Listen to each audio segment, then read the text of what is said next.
Good morning guys, good afternoon, good evening. Welcome to my YouTube channel. Today magagawa po ako ng paboritong pickles ni Papi. Ito po yung napa cabbage, bali 1/8 lang po siya. 1/8 lang ginawa ko and then hinugasan ko. Tapos pinatiktikan tinanggal ko yung mga excess water niya. And then, hiniwa ko sa gitna, ganyan po. Yan. Then, nilagyan ko ng salt. So, ayan. Medyo ano natin sa salt. Ikot-ikot natin. And then, just leave it for 30 or 1 hour para po lumabas yung excess water niya from the napa cabbage. So, balikan po natin mamaya. So guys, ito na yung ating ibinabad sa asin. As you can see, marami na siyang excess na water. Ayan po. So, tatanggalin po natin yung excess water. Tanggalin natin yung excess water dito. Ayan. Sorry, medyo magalaw. Wala akong cameraman. So, ayan po. Tinanggal na natin yung excess water. So, titikman ko muna siya guys kung sobrang alat. And then, squeeze ko muna siya guys. Para malaman ko kung kailangan ko hugasan or hindi na. So, squeeze po natin to. Dito ko na siya squeeze. Yan para po lumabas yung another excess water po niya. Squeeze po natin. Don't worry guys, malinis ang kamay ko. Kahit hindi ako magwantes. Ayan. As you can see guys, ayan yung mga excess water niya. Ganyan lang po. Excess water.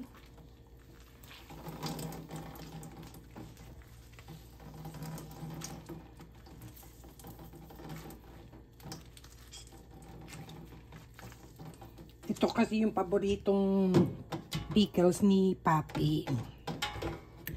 Actually, marami siyang gustong pickles, ng mga Japanese pickles. Pero ito yung pinaka the best na paborito niya for his breakfast. Ayan.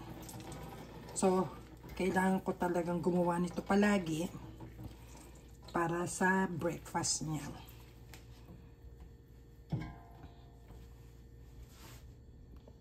So, ayan guys. Kita nyo na. Ito. Medyo tikman po natin kung mapasobra yung asin ng lagay. I think I need to wash it again sa tubig.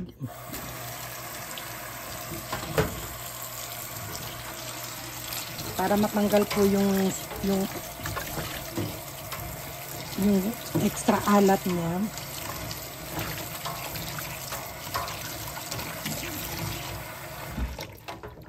And then, squeeze po uli natin siya. Medyo matrabaho nga lang guys, pero pagka meron nito si Papi sa pag-breakfast niya, kahit anong ulam na lang ilagay mo sa kanya, okay na siya, hindi na siya magre-reklamo.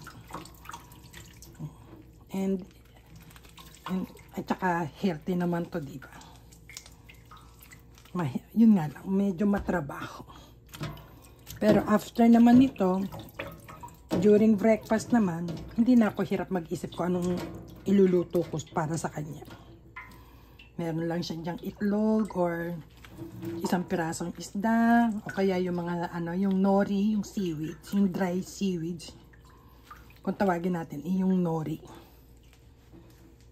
So ayan guys, kita niyo na. Magre-ready lang po ako ng isang Tupperware.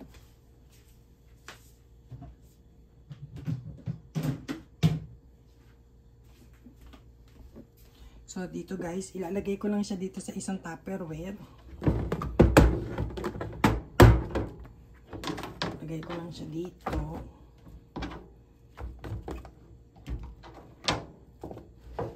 And then, titimplahan lang po natin ng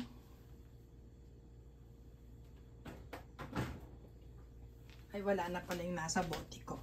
So, ito po, ititimpla ko. Timplahan po natin ito. Pang ano po talaga to? Pang Japanese pickles, guys. Since wala na kasi ditong yuzu, yung citrus na yan. Pag winter lang siya. So, hindi ako nakakabili ng fresh na yuzu. Kaya gumagamit ako niyan, guys. And then, ito, 2 pack lang pong, kasi konti lang yung laman niya. Konti lang yung laman niya, kaya 2 pack ang ilalagay ko. So, ayan. Gupitin na natin. Pagsabayan na natin. And then, ayan. Lapit natin ng konti yung camera para makita ninyo. Ayan. Ayan. Lagay lang po natin dyan. Lagay lang dyan.